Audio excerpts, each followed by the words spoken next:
Ladies and gentlemen, please silence your phones and hush your babies. The show is about to start. I offer my personal welcome to this Nemo and Cole Conference halftime show. Scotland! Scotland. I've done what every Englishman does when Scotland comes up. I went and grabbed the only tartan tie I own, and we're celebrating. Peter. Hey! Peter's also grabbed his tartan. What and now to Scotland really is ours? annoy the Scots. Wave Union flags around. That'll really do it for them. Yes, for those of you who I have am a been under a Davidson. rock. This is real. This is my great grandmother's tartan. There you go. She was a Macmillan, don't you know? There you go. Every English We're person claims Davidsons, Scottish don't you know? connection. Anyway, for those of you who don't know, because you came here to find out, Russell M. Nelson announced the temples, and Scotland finally got one. It's been the meme of the internet for so long. Oh my lord! And now they got it. On the day that Jane of 21st Century Saints in Glasgow decided to resign her membership.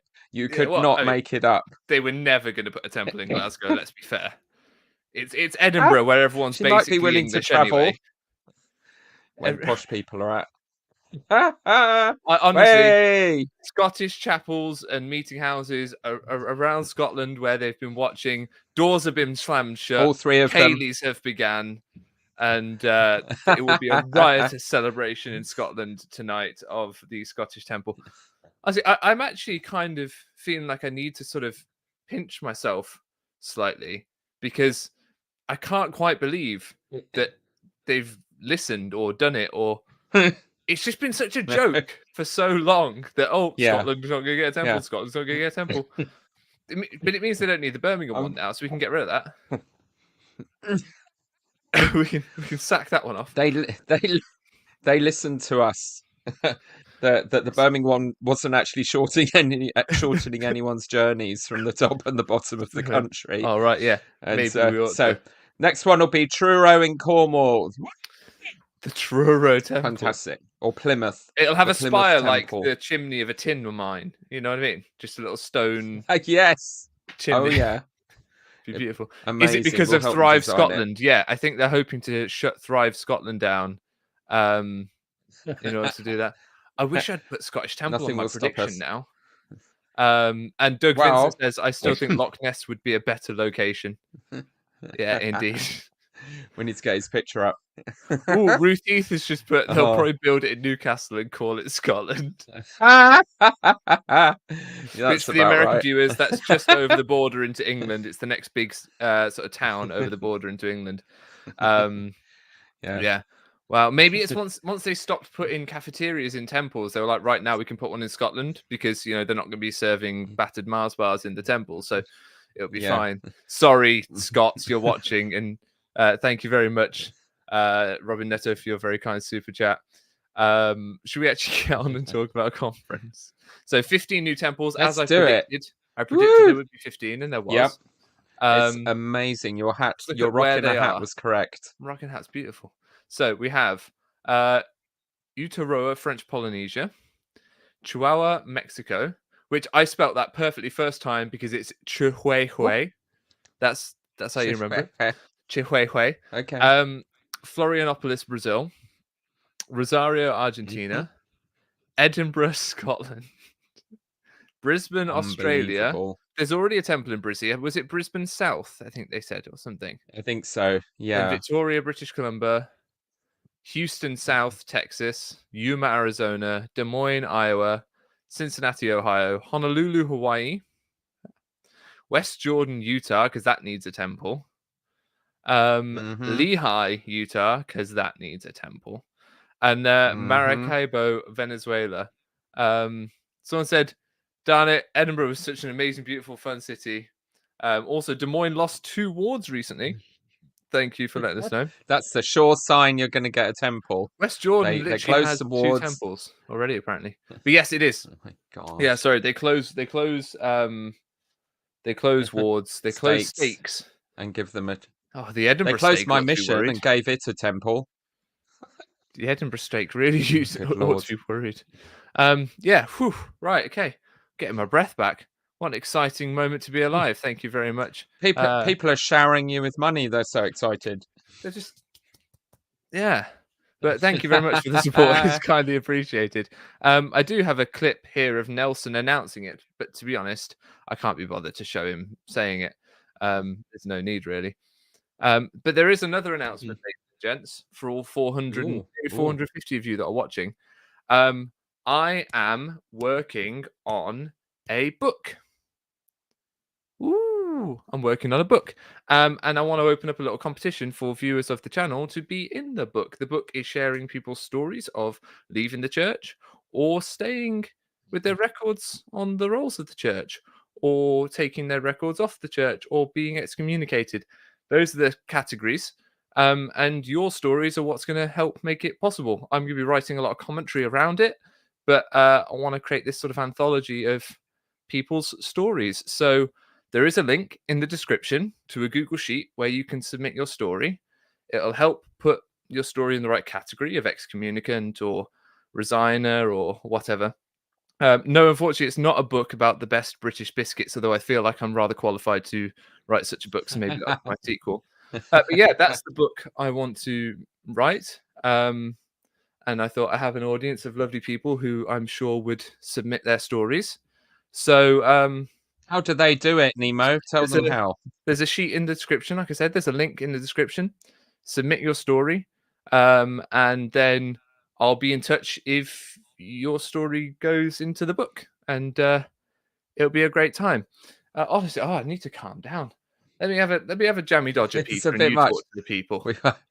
I'll just talk for it. It's been a stressful moment. It's like our world shifted significantly.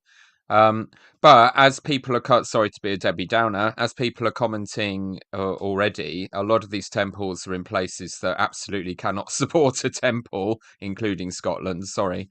They've spanned Europe, countries with around 2,000 active members left are getting temples, and the same goes for Scotland. So again, the worry is it will become the black hole that kills off the church faster because it will suck up all available manpower and take them away from missionary work or hanging on to their youth or ministering to the few remaining members they have. There'll be incredible pressure for everyone to spend that time in the temple instead. And amen to the church in Scotland. So it's going to be another mausoleum, like the Birmingham one will. So there's that. But hey, why not?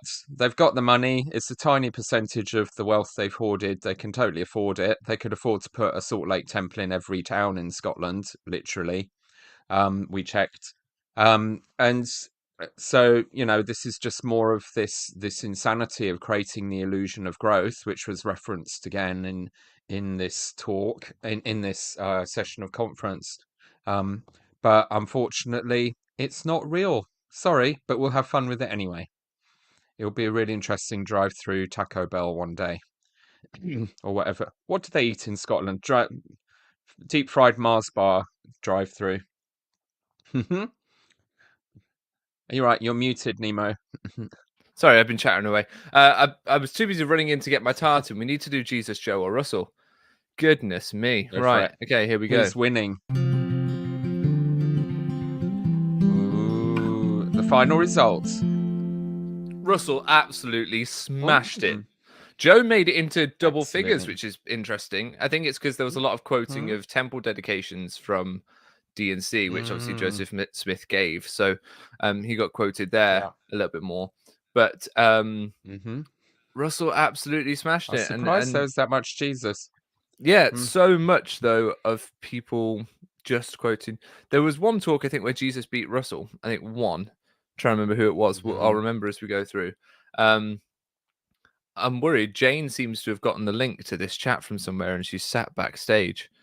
She wanted to be brought in yet? Jane, give me a thumbs up if you want to join. No, she doesn't. She doesn't. Oh, she's just flipped me off. So that's fine. We'll carry on in true Scottish style. You would have thought a temple would have placated her, but she's still being very aggressive. No, right? No. She's from Glasgow. She'll get. That's true. She'll get her revenge later when we let her on the show. All right, let's start with Dieter Christofferson. Let's not worry about Nelson for a moment. Let's talk about Mr. Christopherson, Hey, D Todd. Mr. Watergate Right. himself. Right. Here we Okay. go. Oh, yes. He was an assistant lawyer to the Watergate people, wasn't he? Yes, so I subtitled this one based on popular demand in the comments, How to Go to Sad Heaven. So he talked about the three kingdoms, how most of people will be in a kingdom of alleged glory, although if you look at the small print, most of them are hell, being separated from God and your family and not being able to be married. I'm sorry, terrestrial kingdom and telestial are versions of hell. They just have nice balloting. The people in the terrestrial kingdom are essentially good, but not valiant. So this is mainly a guilt trip to be more valiant and less casual. And the telestial reject the testimony. He kept saying the testimony of Jesus, not Jesus, the testimony of Jesus. And our eternal future hangs on our reaction to the testimony of Jesus. And my What is thought the on that testimony of was, well, Jesus? I know. Well, are we even offering them the real Jesus? You know, if people aren't responding, it's not, I don't think it's their fault. You know, as we sit in our tiny little wards in ward boundaries that have tens of thousands of amazing, lovely, wonderful people in, and we haven't converted them. You know, the ward I grew up in is exactly the same size it was in the 1980s, 40 years ago. But they have baptized and raised in that ward enough people for a stake, as in most wards, if you look at the Yeah. ward lists, or at least several wards by now. But they haven't kept them because they're not offering the real Jesus. They're offering Pharisee stuff. They're offering obsessions with temples and dead people instead of the Beatitudes. They're offering Yeah. contradiction, you know. So I think rather than smugly, judging all the people who won't become Mormons because they're rejecting the testimony of Jesus, I would suggest that the real test of if you're really offering the Jesus, a lot more people would be interested. Your buildings would be heaving. So the problem is a you problem, not the world problem.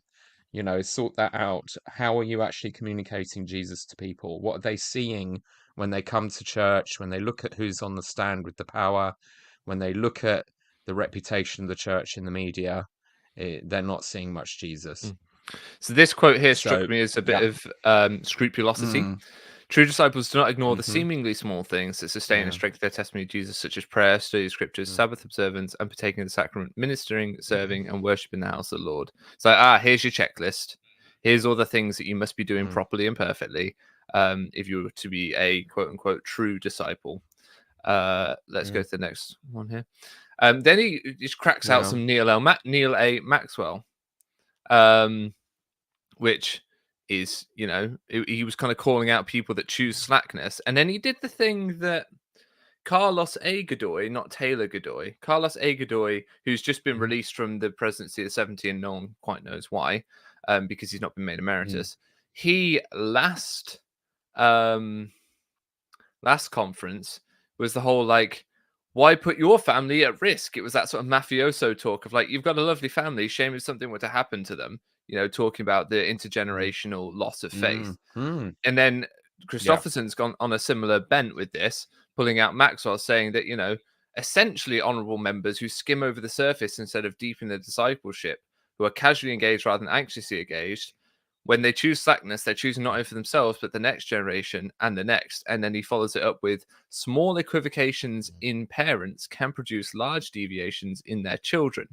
Earlier generations in a family may have reflected dedication, while some in the current generation evidence equivocation. Sadly, in the next, some may choose dissension as erosion takes its toll. And it's just threatening people with their children and their children's loss of faith. Yes. And making already a It's your difficult fault. series of asks Yeah. even worse. Yeah, Karen. And Thingy, who's the General Young Wings president, where he was at the BYU Women's Conference trying to guilt the parents into supporting his children and youth program, which hasn't been a resounding success. He threatened them. He said, if you show any kind of compromise, anything less than 100% total enthusiasm for it, then your kids will pick up on it and they won't come and it'll be your fault. And you can't put that on parents. Children are free agents. You know, if it's boring and rubbish and the kids don't want to go, that's not because you weren't enthusiastic enough. Again, it's because the way you do it is broken. you're not working to your strengths. You're not offering the kids what would keep them there and have them bring all their friends. So he's using words like apathy, casualness, lukewarm, all these trigger words that we've heard GAs using for ages now. And I remember our stake president really being into those. Don't ignore the small things. Sabbath is in there. Observance is always in there. Our testimony is not nourished by, if it's our testimony isn't nourished daily. This is the thing you were talking about last session about having this momentum that you keep on the hamster busy wheel, otherwise you fall off. So there was a lot of repetition throughout this conference of these same core ideas. Then with frightening speed, you lose your testimony as soon as you stop doing the chores. But as you said before, well, COVID, people got to stop doing the chores for a bit and stop and think for once and evaluate their lives. And they realized that wasn't feeding them spiritually. They're actually kind of more whole and centered and secure and less stressed by not being on the Mormonism busy wheel. And they found a deeper and, what these people say keep offering as the outcome of the busy work, they found by stop doing the busy work, that then you really get grounded and find yourself and work out what matters most. But they're Pharisees. They can't imagine just being in a covenant relationship with God without having to keep earning it and stress about it. Yeah. So, And then he encourage quoted your family members to be valiant. Yeah. Well, he quoted John H. Groberg in that really sad story about the family in Hawaii. But I wanted to point out that John H. Groberg is the temple president that Adam Steed was married by, and that Harold G. Hillam called up and was like, "You need to cancel this sealing. You need to not let him get married." All that sort of stuff. That's how it's kind of presented by Adam Steed. And it's with Jodie Hildebrand, child torturer. Yeah. And John H. Groberg was kind of like, no, it's my temple. I'll do what I want. So regardless of what this story is, I just wanted to say big props to John Groberg for not being bullied into hero. Stopping someone getting married who wants to get married. So exactly. Crack on, John. So I've got the story here. Yeah. And it's this Hawaiian family. I think they go to church. And the daughter's got a mystery illness. They're like, no, stay away, ye unclean ones. Please get out. And then the dad goes home and he's feeling really sad and he's trying to make a choice because they were dealt with quite harshly. And then he comes back to, I love you all and want us to be together forever as a family. The only way that can be for all of us to be good members of the church of Jesus Christ, the Last Day Saints, and be sealed by the Holy Priesthood and Temple. This is not the branch president's church. This is the Church of Jesus Christ. We will not allow any man or any hurt or embarrassment or pride to keep us from being together forever. Next Sunday, we'll go back to church. We will stay by ourselves until our daughter's sickness is known, but we will go back. And it's kind of like, I'll take things that never happened for 500, please. I've used that sentence quite a lot, but these stories always feel a bit too clinical, a bit too clean. They've always got just the right words in. They've been tidied up. Yeah, definitely.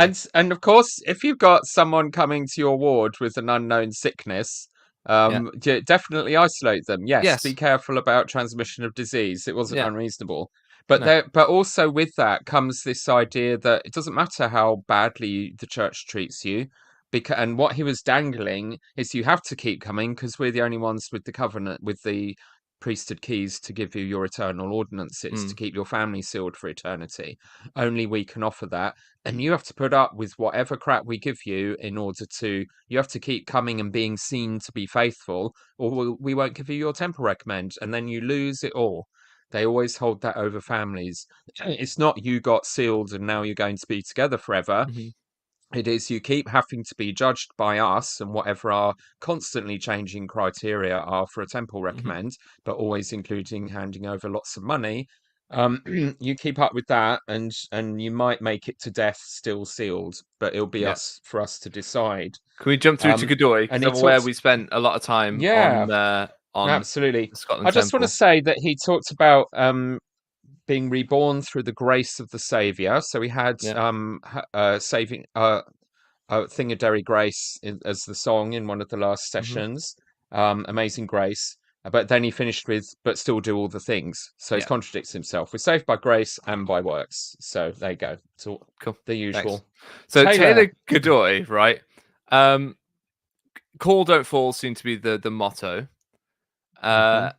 And then he also looked at the sky like President Eyring. Do not take these people into hospitals, because it's the first time they've got off their hamster wheels as general authorities, and they lie there in their bed staring at the well-lit sky. And both of these people think they're having visions and revelations. In his case, it was a sign on the wall, about call us rather than dying if you need to push the buzzer. But he was talking about complete certainty that God answers our prayers personally. Don't rely on yourself. Call, don't fall. But again, I just thought, listening to him, like, the only dramas these very rich people have in their lives is things like the car crash, the thing that went wrong on holiday with the jet ski, the cancer crisis. They're not living working class lives. They don't have the daily grind of providing food. They don't, this is all they have to tell us, stories of big drama. I don't know. There's a story here. It's about 3 minutes, but I want to play it all. We might pause on the way through because this is, I think, one of the wildest stories I've heard in conference for a while. It's mental. I couldn't quite. Okay. Fiancé and I called. Oh, so there's some background here. There was a strike on, meaning that they couldn't get married. And then they found out that there is a mayor that they know in another town that they can get married. It's the Gretna Green of wherever he's from, right? Putting our souls to God in prayer. Finally, someone told us about an office in a small town on the outskirts of the city where an acquaintance was the mayor. Without hesitation, we went to visit him and asked him if it would be possible to marry us. To our joy, he agreed. His secretary emphasized to us that we had to obtain a certificate in that city and deliver all the documents before noon the next day. Noon the next day, that's the deadline. The next day, we moved to the small town and went to the police station to request the required document. To our surprise, the officer said that he would not give it to us because many young couples had been running away from their families to get married secretly in that town, which of course was not our case. Again, fear and sadness overtook us. I remember how I silently called out to my Heavenly Father so as not to fall. This is the bit that I think definitely didn't happen, but is mental. I received a clear impression in my mind, repeatedly saying, "Temper recommend, temper recommend." I immediately took out my temper recommend and handed it to the officer, to my fiancé's bewilderment. Yeah, of course. What a surprise we had when we heard the officer say, "Why didn't you tell me that you are from the Church of Jesus Christ of Latter-day Saints? I know your church well." So he immediately began to prepare the document. So he managed to get a government official to do what he wanted by waving his temper recommend around. Okay, that's one thing. We were even more surprised when the officer left the station without saying anything. 50 minutes passed, and he did not return. It was already 11:55 in the morning, and we only had until noon to deliver the papers. Yeah, it's tense. Suddenly, he appeared with a beautiful puppy and told us it was a wedding gift. Okay, right. So he's given them a puppy as a wedding gift, and they've got 5 minutes to get these documents And gave it to us along with the document. That's irresponsible. They didn't sign up for dog ownership. They never indicated they wanted a dog. They don't have any of the equipment to have a dog. They've just been given a dog. Dude was fed up with his We puppy. ran toward the mayor's office with our document and our new dog. Then we saw an official vehicle coming toward us. I stopped in front of it. The vehicle stopped, and we saw the secretary inside. Seeing us, she said, "I'm sorry, I told you noon. I must go on another errand." I humbled myself in silence, calling with all my heart. This is wildly to my Heavenly irresponsible, Father, this next bit. asking for help once again to not fall. Suddenly, the miracle happened. The secretary said to us, "What a beautiful dog you have. Where could I find one like that for my son?" "It's for you," we immediately replied. So they're like, right, the miracle is they bribed a government official with the puppy that they were given by the police officer. They were like, "Oh, this puppy that we weren't expected to have, here you go, here you go." The secretary looked at us with surprise and said, "Okay, not let's go British. to the office and make the arrangement." Like, and the secretary's like, okay, need- cool, fine, I'll take the puppy. And it's like, what? This puppy's just become No. chattel in this weird game of trying to Yeah. get documents signed. I don't know. That The that had RSPCA me would not creased. approve. No, they would not. They would not be happy about that. Any other quick thoughts about his talk before we move on to I Stevenson? just think again it was this message on a loop. God's ways are not ours. Things will work out in time, if not now. Either your prayers get answered now, that's God answering your prayer, or your prayer doesn't get answered, that's God answering your prayer. It eventually will be somehow.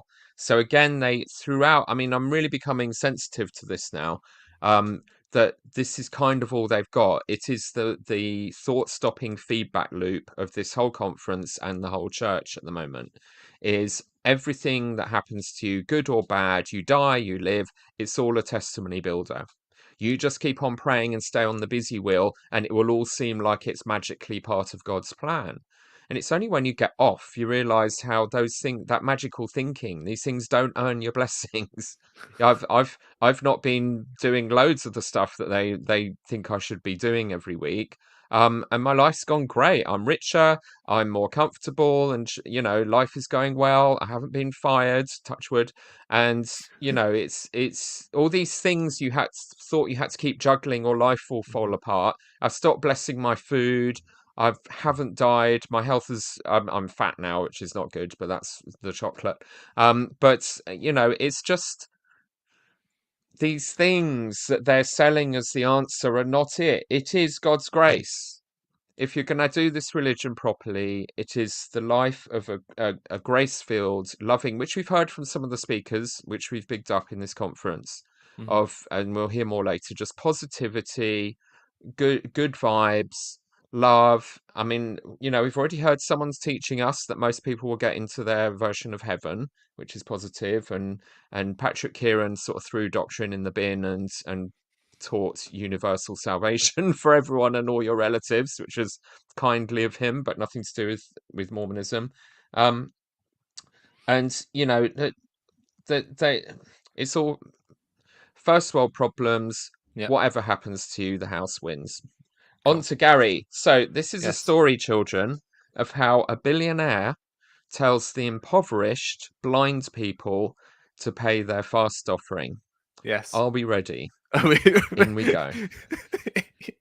I couldn't have introduced it better Via myself. bridges. Via bridges. Via bridges. I'm very glad that, because this talk obviously will have been prepared a few weeks ago. I'm very glad that he took a moment to pay respects to what happened in Baltimore and say, we mourn with those who are mourning for the loss of life. Did he actually do that? Because I didn't hear him do it. It was very quick. You heard him do it. Okay. Yeah. Yeah. But then okay, he good. did carry on for the next sort of 15 minutes talking about how great suspension bridges are and how terrible it is if the piers aren't up to strength. And you're like, well, the pier on the Baltimore Bridge was hit by a boat. So, yeah.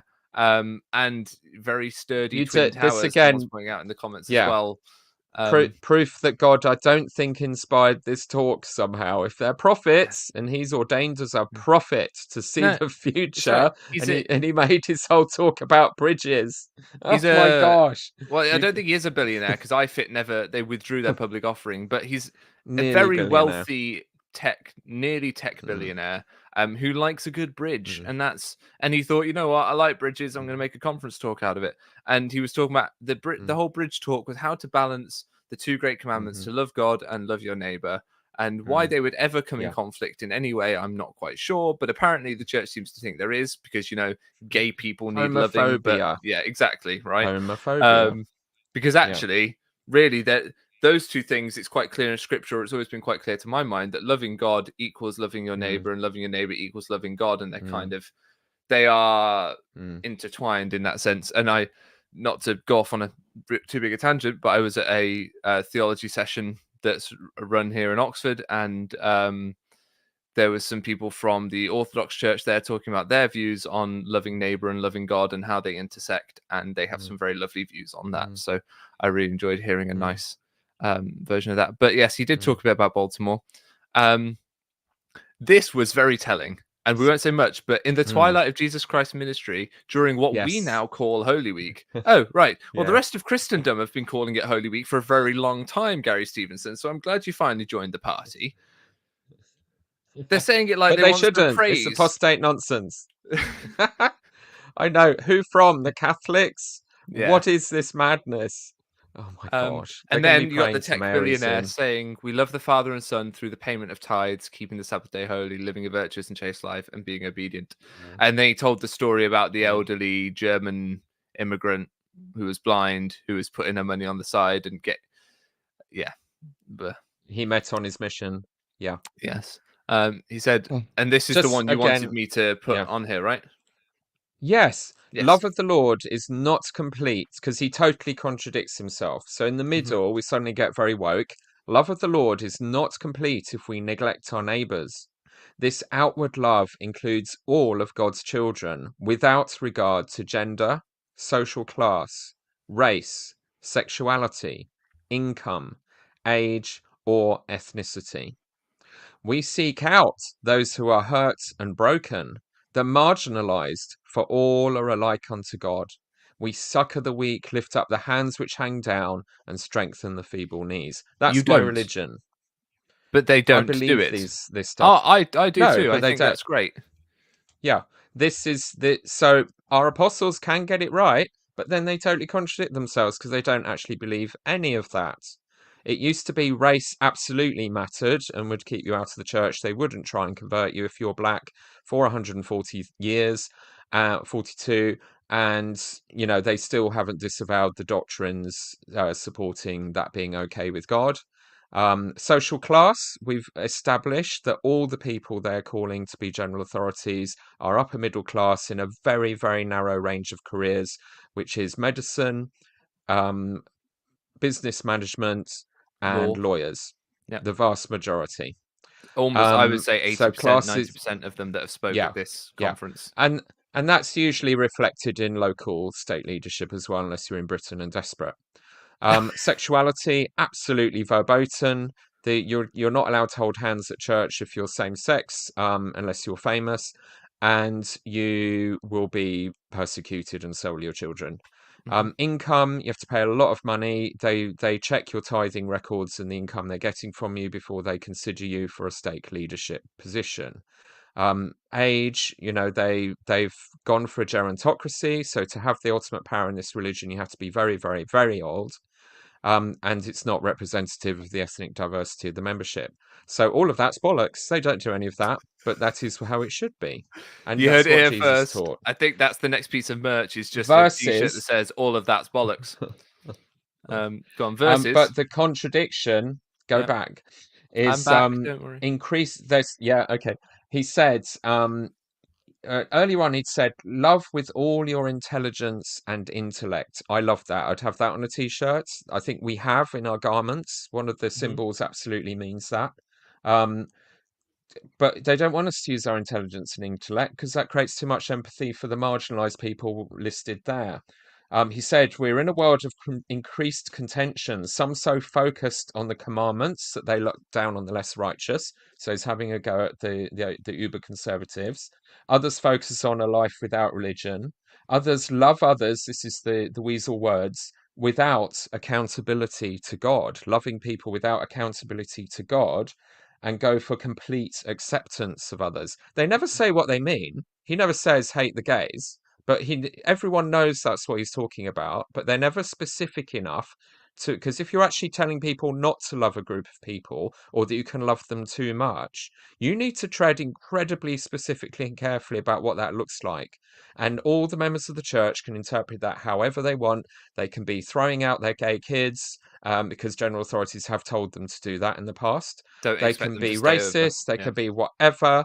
Yeah, anti-woke, Black Lives Matter. That's a threat to our whole civilization. So the racism is back. this is the neglect of these people. They know they're presiding over a church with members who go and kill people, who torture their children, not to mention anywhere in the whole thing of anything related to Jodie Hildebrand and so on, and therapists who are dangerous and, checking their credentials and what they actually do. That would be an urgent thing to talk about to the membership, but no. I've got a Concentrate checkmate on though. hating the gays. Ryan Hollis has got a Yeah, checkmate. go on. You can't hate gay members of the church because gay Mhm. members of the church don't exist, according to Bednar. Oh, that's true. There Checkmate. are no And gay also, Mormons. True. Ice Guy, Mm. I want to, on a more glib note, there is a neighbor that you don't have to love. Ice Guy asked, do I have to love my former neighbor who had no muffler and revved his engine every morning and evening? No, you don't have to love him. He's just not a very nice person.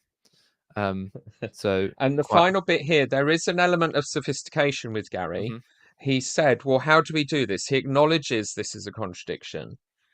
He says the zeal to keep the second must not stop us doing the first. So how? He says just start. And that's quoting Judge Oakes others when less. he says that.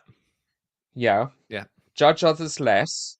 Over time, your rough ideas will be refined. So he's talking about a middle way, of which, in a sense, is a little softer and more reasonable. You go on a lived journey, but they're meant to be leading this.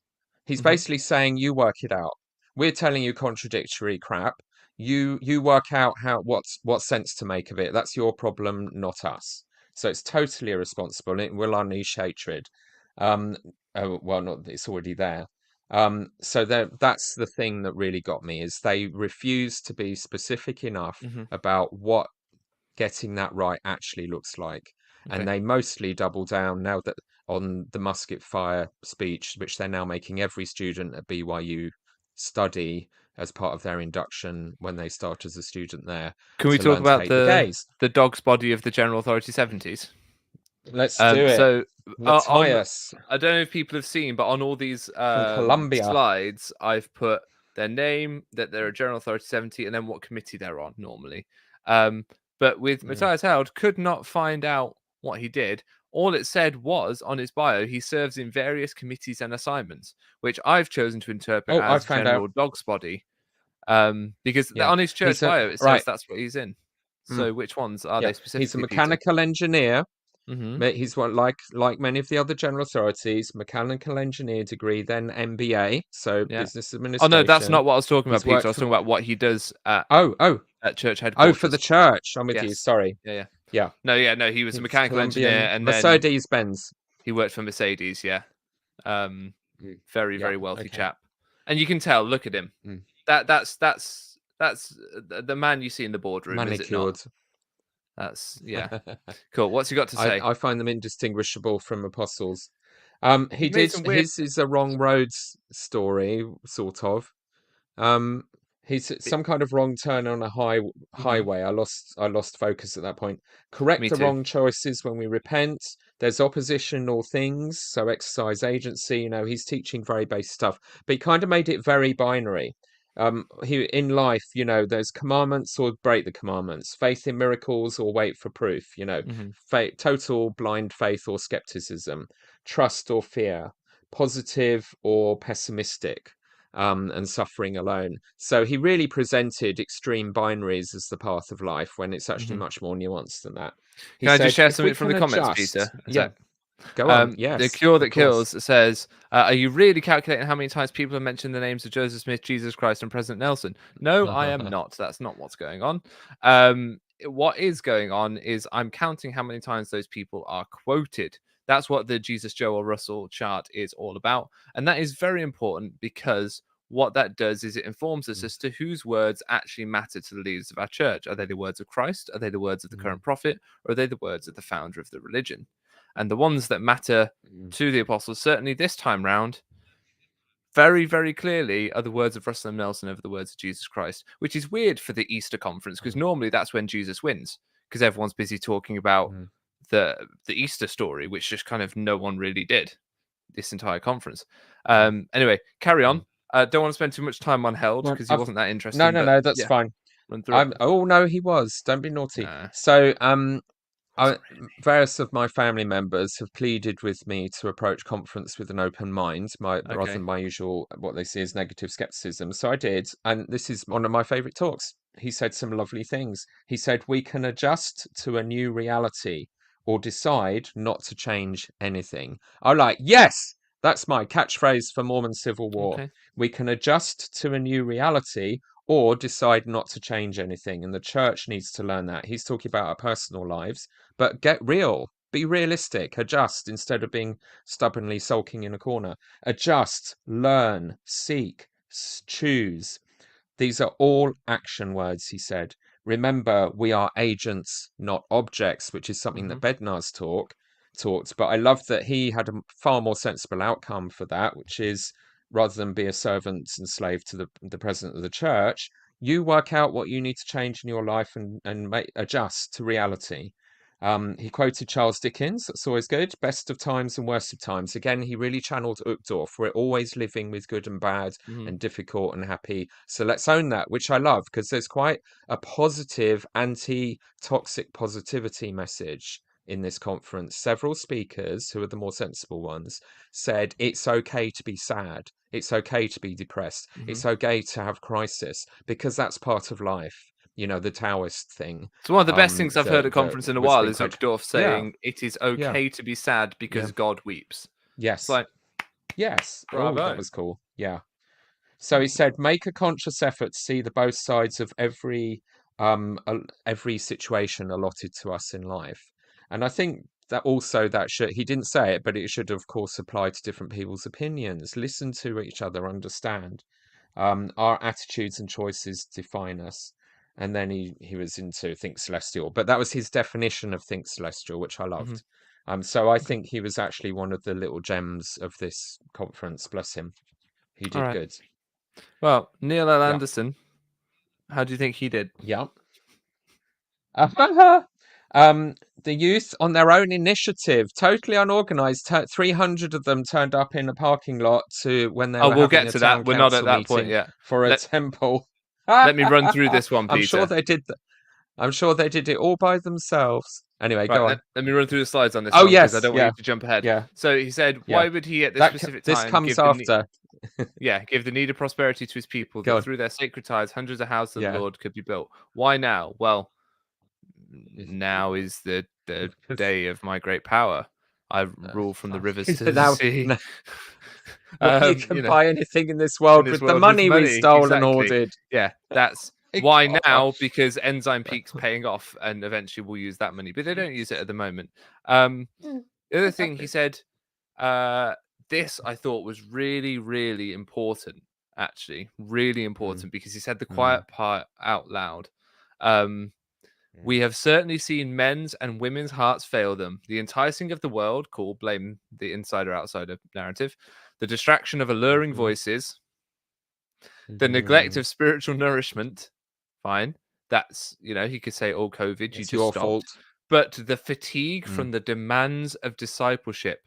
That is a valid and legitimate thing that we are seeing time and time again amongst people, particularly here in the UK. The reason they're shutting stakes down, the church has said, is because we don't want people having 3 callings anymore.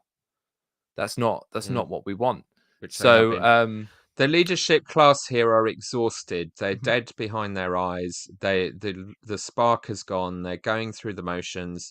Their talks and lessons are same old dreck on a loop. The life and the fire has absolutely been drained from them, and it's almost like the vehicle stopped, but they're still going with the momentum of habit, but they're not thinking, they're not engaged, their brains are not seeing, which drives me nuts, as you know, the fact that their ward will not be here in 5 years, and they're doing nothing different. So that outcome is inevitable. And they are exhausted because the system they've been given to work doesn't work. It alienates them. Church's own stats, 80% of converts leave within 2 years. 80% of our young people leave by late 20s, as we said. People are now talking about half of all return missionaries leave pretty quickly. It's a freaking disaster, and it's not their fault that they didn't work hard enough. They're always being blamed and blaming themselves and being told to blame themselves. It's because the whole system, the religion they're offering, is the Pharisee one. It breaks you. It exhausts you. You can never give enough. Right. Can we throw Anderson up on the... Seen men's and women's hearts fail them. Here he is saying it. The enticements of the world, the distraction of alluring voices, the neglect of spiritual nourishment, the fatigue from the demands of discipleship. Yeah. Thank you for acknowledging it. It is fatiguing. It is Mm, exhausting being a member of the church. Absolutely mm. exhausting. Now we're going to get to the bit that you're talking about, Peter. Yeah. In Heber City, Utah, a public meeting was held to discuss the details of a temple planned for construction. He hasn't mentioned the fact that that public meeting was held because people were objecting to the temple being built and they didn't Mm, want it to yeah. ruin their lovely Yeah. dark night sky. He said 300 youth filled the adjoining park to show their support for the proposed temple. One young man speaking to government leaders in an open forum courageously explained, "I'm hoping to be married in this temple." Now, what they haven't mentioned again is that you had people demanding that members of the planning board recuse themselves if they were active Yeah. members of the church because they felt they couldn't make an unbiased decision about whether this temple could go ahead. It was a massive, Mm, massive deal, and he's managed to somehow talk about it mm. without talking about any of the negatives. So bravo to him. What are your thoughts on that, Peter? Well, he said that poor kid also said, if I don't have the temple near, I won't be able to be clean and pure. So it's like, if you don't build this temple, I'm going to look at porn and have a wank. He needs So to be you more better concerned. build it. Needs to be more concerned with what he's doing in his private times, doesn't he? As The as we were famous told by private Elder times. Bangerter. Uh, Yeah. I mean, it's insane. Yeah, and but he was selling this idea. He's saying the temples are spontaneously filling up with young people.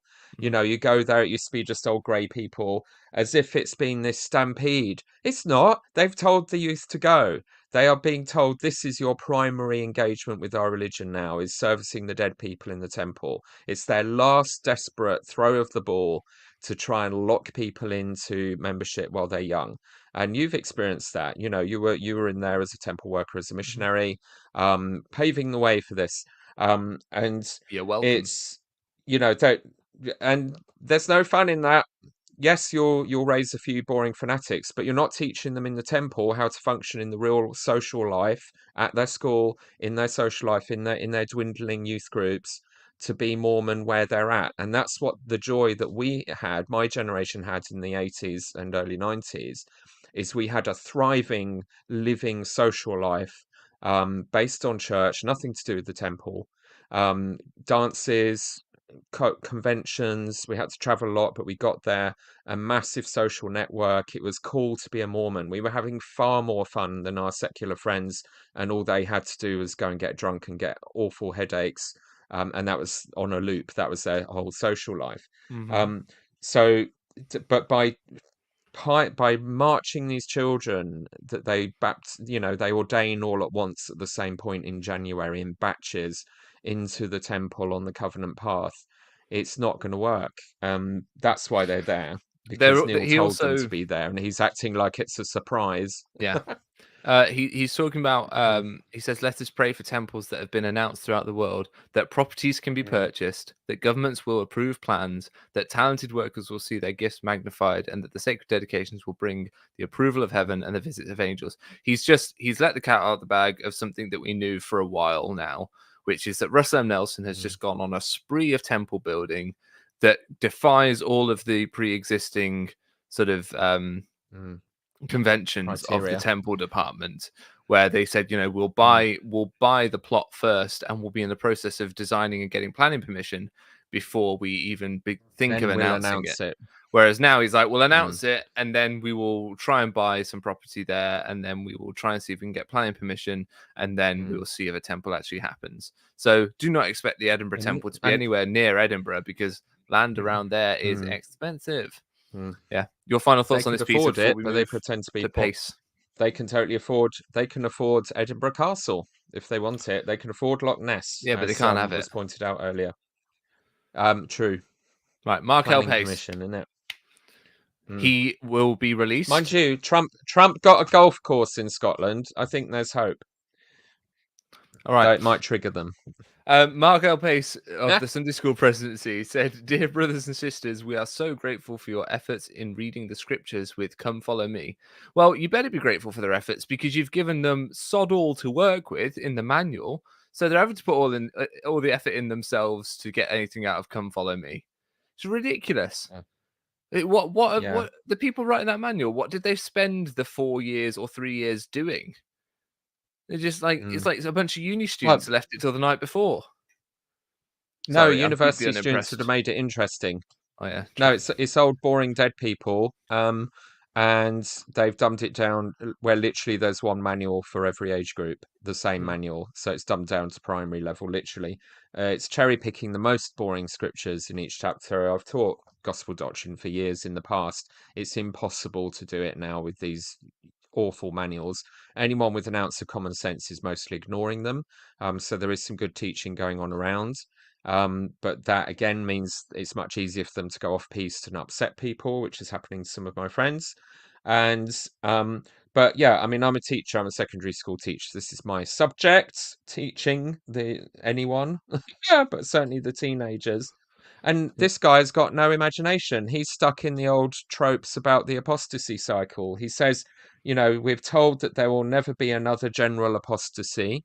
Well, I'm sorry, mate. It's happening. It's been going on for years. It's Well, happening no, on your it's watch. There Peter. is No, a no, no, general no. apostasy occurring. It's not. So you've got to take your lead from Orwell in 1984. What we're Oh, being told okay. here, Mm, while God has promised there will never be mm. another general apostasy, we need to be mindful and careful to Yeah. avoid a personal apostasy. Right. So there isn't a general apostasy. There's just widespread personal apostasy. Yes. Different, Almost but the universally. same. Yeah. Yeah, Oh, that's so what he we made take from that distinction. Yeah. Beware your personal apostasy. We're here to stay, therefore we don't need to change. We're not feeling any sense of threat or danger, therefore no need to reform. It's you. Don't you don't always need to learn some new fact. Just feel connected in your meeting lessons. And I'm like, yep, that's exactly how they're running Sunday school. Yeah. They're doing the same literally primary level answers to questions with grown adults for decades. And the point is to make them feel reassured because they gave the same simple answer last time. And they think they're learning something new each time, but they're not. They're just feeling self-satisfied because they knew all the answers because they've been drilled into them since they were kids. You need to learn something new. There's no point having a lesson unless you learn something new. Give a new perspective. There's so much in the scriptures to explore. It is a lifetime pursuit. If you're bothering, which they're not anymore, and they've stopped even requiring the seminary students to read the scriptures to graduate. I mean, it's all a farce now. It's just about keeping you in the room, not stressing you out, lulling you into a habit, and droning. But It's okay, people Peter, with because what was we can that quote avoid earlier? It was sorry, we're going to Go keep on. overlapping because the internet connection has got that lag on it. Yeah. But we can avoid that personal apostasy, Peter, as we study the Book of Mormon and follow the living prophet. That's key. Studying the Book of Mormon is not enough. You've also got to follow Russell M. Nelson. Yeah. Otherwise, apostasy for you, my friend. Sorry, your final. But Your there's final that quote thoughts on that. about no, absolutely about using your minds. But the other thing that was really interesting here was he didn't mention any other scriptures in the Book of Mormon. He did not mention the Polar Great Price. All he kept saying was Book of Mormon, Book of Mormon. We're so lucky. What's different about why are we not having a general apostasy in our age? Because we got the Book of Mormon, and he occasionally said, and other scriptures. He knows perfectly well that from beginning to end, the Polar Great Price is now pretty much in shreds for credibility, and he doesn't even trust the Doctrine and Covenants enough to mention it. The Joseph Smith history is wildly inaccurate and has retrofitted things. The Book of Abraham is discredited because we have the original papyri that Joseph claimed to translate, and he didn't. It's all nonsense, and it's full of racism. And the racist journey of proving that the black people are the cursed of Cain people involves both. You have to cross-reference between the Polar Great Price within it from Abraham and the Book of Moses, and lots of that is plagiarized, as we know now, from some Methodist guy. So he's not even daring to say the name as Sunday school president of the Pearl of Great Price, and he didn't mention Doctrine and Covenants. I thought that was a really interesting omission, let's say. And his mum said to him, Heavenly Father wants you to know for yourself. So he did his intense prayer, which is contradicting the earlier talk about you don't have to have the big intense experience.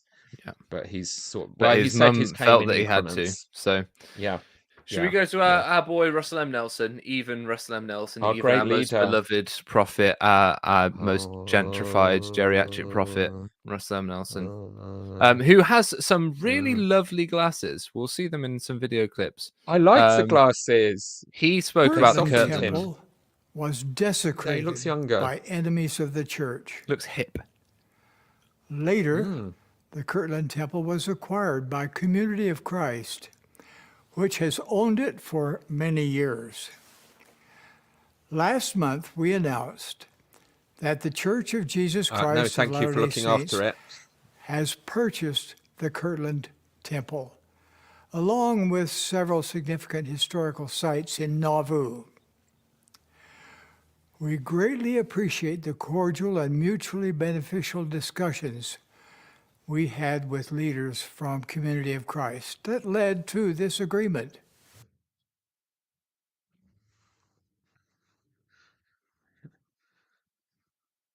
Oh, he usually keeps talking when people give him money. Yeah, sorry, I keep muting myself because I'm eating crisps.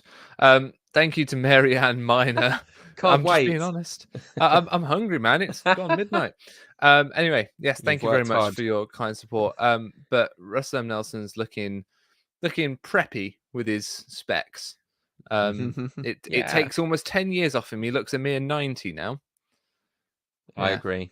Yeah. But then he talked about the visions after the vision of Jesus Christ in the Kirtland Temple. He talked about Moses, Elias, and Elijah appearing. Now, I thought we'd move past this. I thought the church had quietly let this fall out the way. But no, we have Russell M. Nelson mentioning this in General Conference. And what is the problem with Elias, ladies and gentlemen in the chat? If those of you who don't know, we will explain it to you.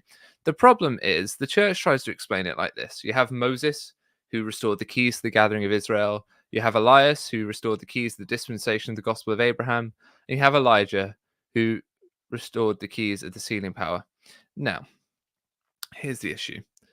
Elias is simply the Greek form of the name Elijah.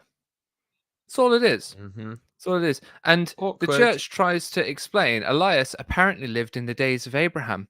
Well, why would anyone live in the days of Abraham with a Greek form of a Hebrew name that wasn't actually? I don't think Elias was used by the Greeks as a name. I think it was their way of saying Elijah, but it's not a name they had themselves.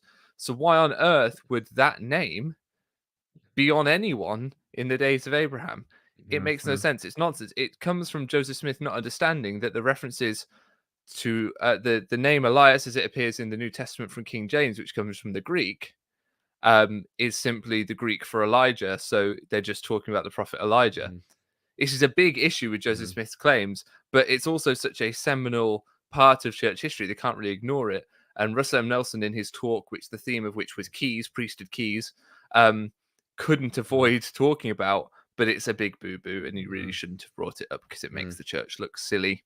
And here he is talking about some more about that. It's important to note that prior to the organization of the church, heavenly messengers had conferred the Aaronic and Melchizedek priesthoods upon the prophet Joseph and had given him keys of both priesthoods. The keys gave Joseph Smith authority to organize the church in 1830.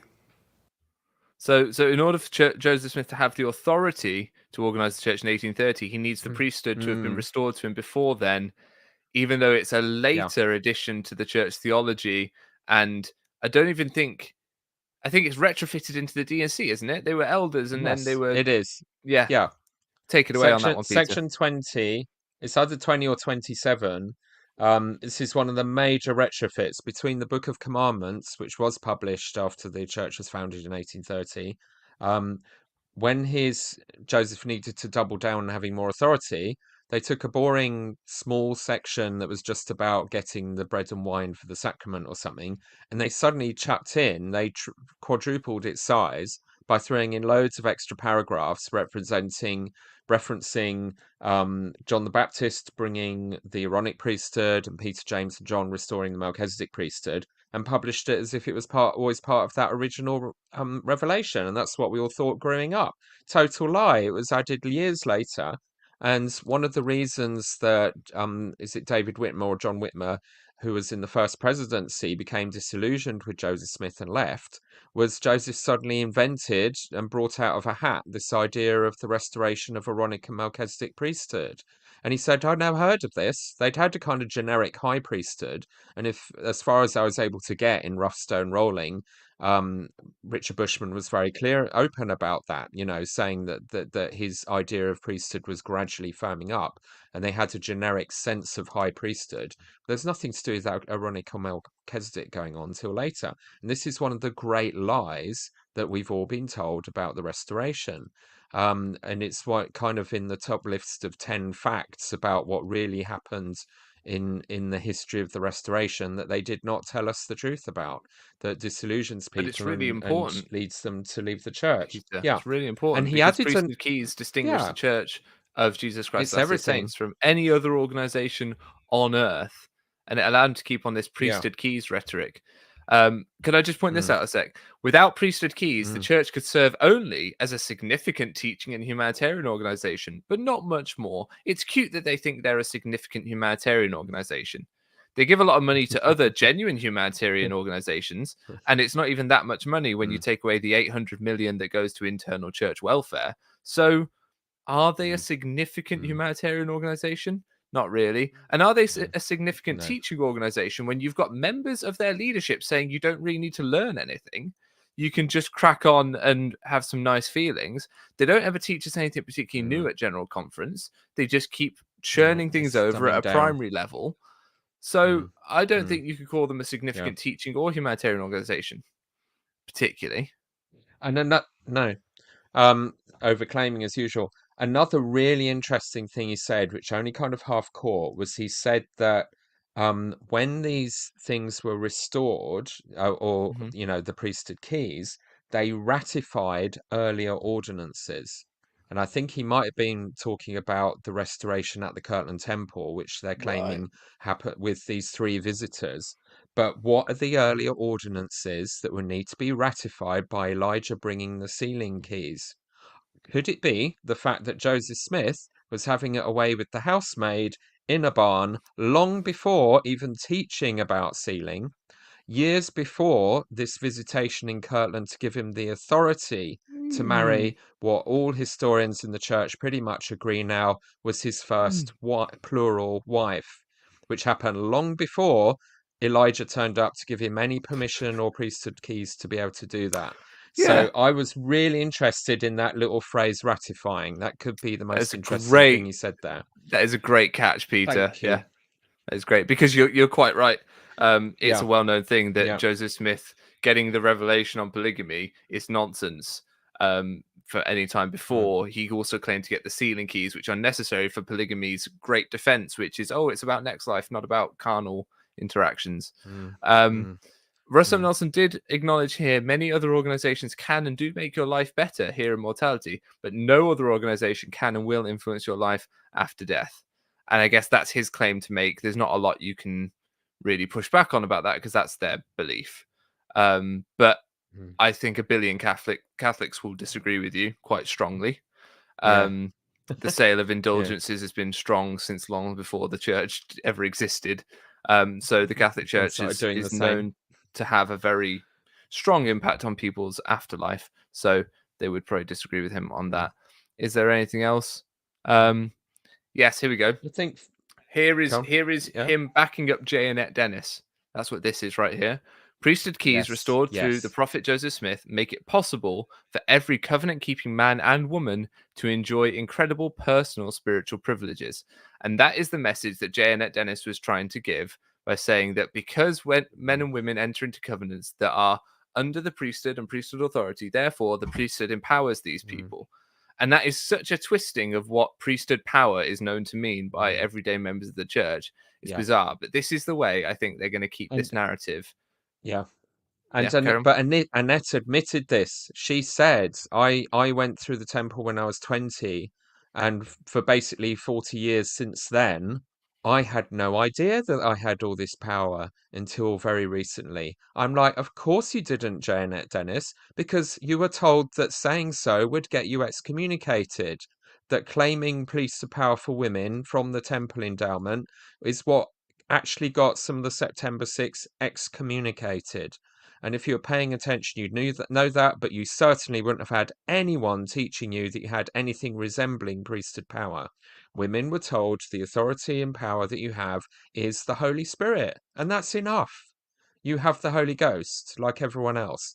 And also, there is a scripture somewhere which basically says the power of the priesthood is the power of the Holy Spirit. So, you know, that was she admitted in her own talk that we got some Scot blundering in from the pub with their background noise, and finally Nelson made an overwhelming promise. He said, "No combination of wickedness will overcome people who worship in the temple regularly."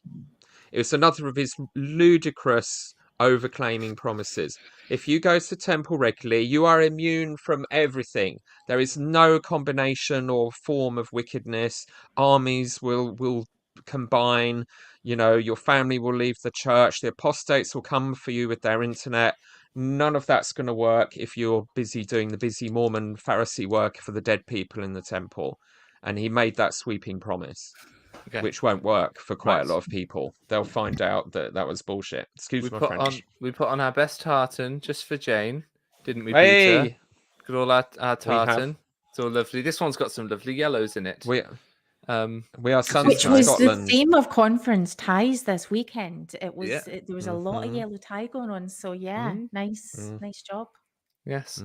And Imogen just makes a really good point here, but let's not forget that you have to pay tithing to get to the temple. So, you know, there's that. Yeah. But Jane, what do you think of the Edinburgh, Scotland temple? What do you make of that? Where do you think it will be? Give us the goss. What's that going to do for the 3 Scottish members that are left? Well, yes, there were 4 until today. Only slightly. Yeah, so yeah, there's definitely a lot of heartache happening about it, which we knew was probably going to happen. We knew it was coming up. We had a general sort of sense that it would be over the next couple of years. And yeah, so what will Scotland make of it? Yep, I think it will be in the outskirts of Edinburgh. There doesn't seem to be that we can find a planning sort of application that's gone in yet to give us any clues. But yeah, it's likely to be the outskirts.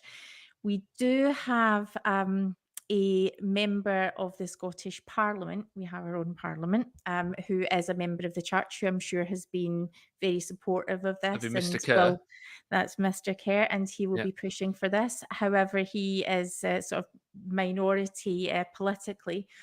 Scotland as a whole is very supportive of things that bring in tourism, and if this is something that would increase ability to worship, things like that. This, in general, Scotland would be very supportive and welcoming of that. We have local councils who, throughout Britain, are skint. We are really strapped for cash in our local councils. So I think local councils will be sort of looking at it in terms of if this is going to add any value to the area, if this will invest in the area, then I think it will be looked at quite positively. Okay. But yes, membership-wise, there aren't a lot of us, and we're spread out over a few. And I'm still saying us. We're spread out over a few different temples now throughout the UK. But the church is. Am I right in thinking the church in Scotland is much stronger around Glasgow than Edinburgh? Like, there's one stake in Edinburgh, but Glasgow has a stake, and then surrounding stakes like Paisley and. So I would say that's only really because in Scotland we're quite spread apart. There's, you know, everywhere's quite rural, so it's difficult to get from one area to the next one. Edinburgh actually is a very strong and inspiring even stake. It's one of the sort of ones that we would look to on the interwebs. It's sort of supportive. It talks quite a lot about its mission, whereas you see most of the other wards or many of the other stakes are sort of quite closed down and restricted. Edinburgh's, look at us, we're here, and it's quite good. That's Edinburgh in general, isn't it? So is Edinburgh stake like Edinburgh in general, full of English people? Yeah. Yeah. Okay. Yeah. Cool. Well, that makes sense. Well, yeah. So no, it's not. Yeah, there's a lot of tourists, and when you come to church, a lot of time in Scotland, there are always visitors. People like to do their ancestor tours here. So you remember whenever there was sort of talk of the temple cruises and things like Yeah. that. Scotland's the ideal location because people like to come and find their ancestors. They are incredible, to be fair. And I know I'm sounding so positive about this, but of all of the places in the world where you can go looking for ancestors who were ever in Scotland, we have one of the most, if not the most joined up, easy to access system, and in a couple of central places where you can spend all day looking for records, and it's very, very easy to do. So I think there's going to be a lot of positivity around temple work. Okay. All right, Peter, what are your thoughts on That was a message from the Scottish Tourist Board. Yeah. Will they have Highland cows in the grounds? Right, what's it actually going to That would be be like funny. in reality? Yeah. So it's not a Glasgow temple, so it's very unlikely that we'll see the gold being nicked from the temple spire, though not impossible. The outskirts of Edinburgh, who knows? We might not. Wait and see. What else? If it was in Glasgow, one would expect to see a traffic cone placed atop the angel Moroni's head. No matter Is it how high possible? that was. Is it possible that the Americans would put it in Glasgow and still call it the Edinburgh Temple? And Is what it- would that? And what would Glaswegians have to say about that? Oh, well, I mean, that's happened in movies and things. Yeah, Yeah. we wouldn't be surprised. We would just be like, oh, typical American English people Mhm. going with it. And yeah, so like Ruth said, if they put it just over the border, it still wouldn't surprise us, and we would claim it as our own. Might stick it in Stirling. They could, they could, but yeah, I think amongst this has been long awaited. Obviously, we know that, but we also know when a temple gets announced in the UK amongst people who have experienced the pain of that we've talked about tonight and in the comments and over this whole weekend, it does churn a lot up. So if you want to be aware of what you might need to be thinking about if you're a resident in the area and it might affect you, you want to be looking at things like how it's going to affect the traffic, what it's going to the height of these buildings. I think often people who aren't members of the church don't necessarily realize the scale that it's going to be. So those are things that if I was a resident, I would have a lot of questions about. Mormons just tend to assume everyone wants a temple on their back doorstep, and which is not the case, to their great surprise and shock. No, because Mormons in the UK, I think we're so used to making a day out of going to the temple, or we don't worship in the temple like Utahns, where they're like, oh, just before work, I'm going to go catch a session, or I'll do such and such after work, or whatever. We don't. That's not how we interact with the temple as British members. So it will take, like particularly in Birmingham, it'll take some adjusting, and I think people will eventually start to go more regularly, but at first people won't know what to do with the fact that it's just 20 minutes away or however far it is. Yeah, and it will be very well used. I think for people who aren't as familiar with the UK and particularly with Scotland, so Edinburgh's right in the central belt, so is Glasgow, and Stirling's just sort of a little bit up, but still kind of comes under the central belt. So what you'll find is people from the islands and people from Aberdeen, Dundee, Ireland are still going to have to travel a substantial amount of time to get to a temple. So this will solve a lot of problems for the people who are nearby. But the thing is with Scotland, most people aren't nearby. Although, well, I mean, what percentage of Scottish population live in the central belt? Because it's quite a lot of you. Do you want me to, get into the Highland clearances and why we all had to go live in the central belt? Nemo? Don't start her off. Yes. Hang on. No, No, just hide behind my flag. No, they'll want the crown jewels back. You're ours now.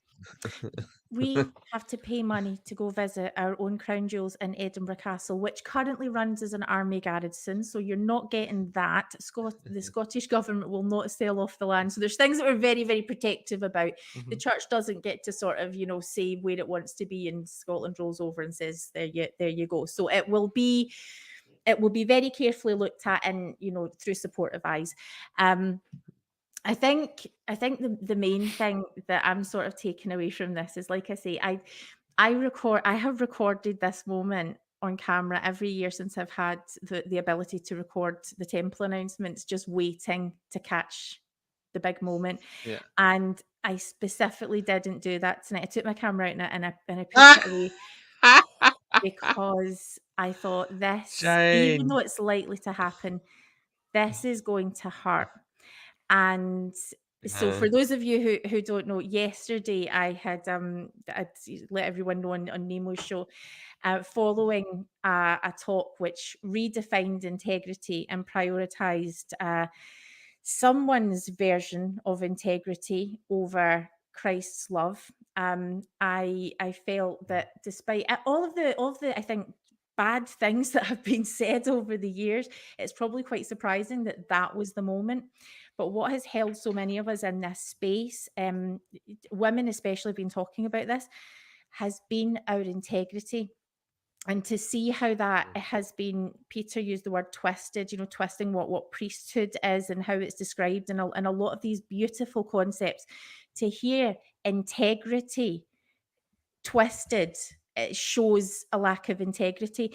And so that was too much. And I sent an email, to my bishop and stake president last night, handing in, asking them to cancel my membership, which was painful and was the right thing for me to do.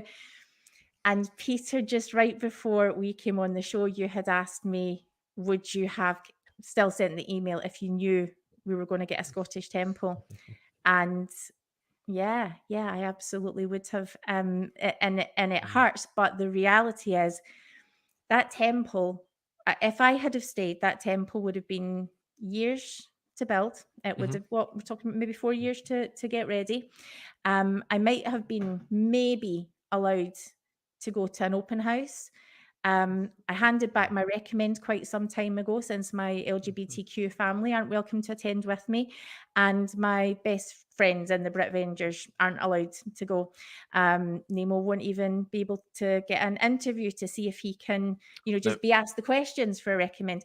So if a temple, when the day comes that I'll be driving past the temple, it is going to break my heart in the same way as the announcement breaks my heart. I celebrate it for the people that it's going to benefit, and I look forward to the day when all temples will be accessible to all people. There we go.